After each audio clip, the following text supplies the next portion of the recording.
Kürdəmirdə şəhid Adəm İlqaroğlu Əliyevin anım günü keçirilib. Tədbirdə rayon ictimaiyyətinin nümayəndələri, şəhid ailələri, qazilər və şəhidin ailə üzvləri iştirak ediblər.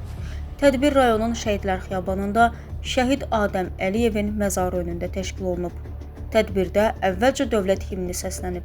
Sonra torpaqlarımızın bütövlüyü uğrunda canını fəda edən vətən oğullarımızın xatirəsi bir dəqiqəlik sükutla yad edilib. Çıxış edənlər Murov Qartalı adı ilə tanınan şəhid Adəm Əliyevin keçdiyi döyüş yolundan söhbət açaraq onun necə igid, cəsur və qəhrəman oğul olduğunu diqqətə çatdırdılar.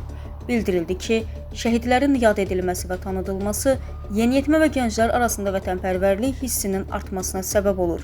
Şəhidin anası Akifə Ağayeva onların ailəsinə göstərilən diqqət və qayğıya görə dövlət başçısına və tədbir təşkilatçılarına öz minnətdarlığını bildirdi. Bugün oğlumun 6-cı ad günüdür, mövlududur, 25 yaşı tamam olur. Mən evladımla qürur duyuram, fəxr edirəm. Adəm digər şəhidlərimiz kimi 32 illik həsrətimizə son qoydu. Min şükürlər olsun ki, Qarabağımız azaddır, Azərbaycanımızın torpaqları bütövləşdirdi. Allah cəmi şəhid oğullarımızın hər birisinin ruhu şad eləsin, məqamınıza eləsin.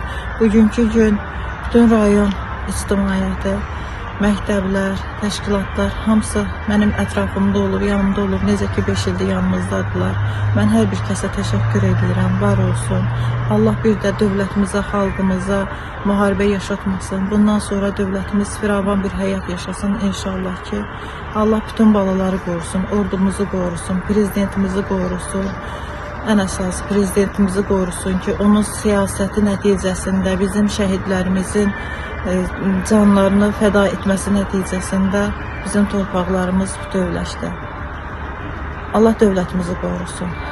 Qeyd edək ki, şəhid Adəm İlqaroğlu Əliyev 19 noyabr 2000-ci ildə Ağdamın Üçoğlan kəndində anadan olub.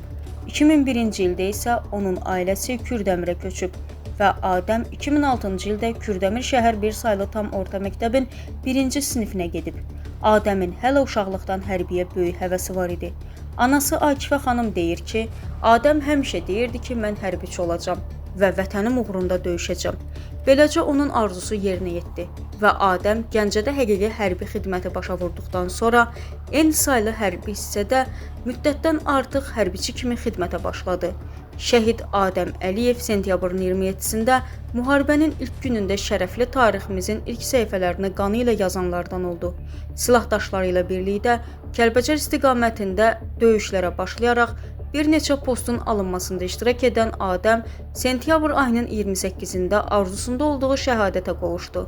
Şəhid Adəm Əliyev ölümündən sonra dövlət başçısının sərəncamları ilə vətən uğrunda Kəlbəcərin azad edilməsinə görə cəsur döyüşçü medalları ilə təltif olunub. Allah rəhmət eləsin. Aqil Əsədov, İrani Novruzzadə, Gün TV.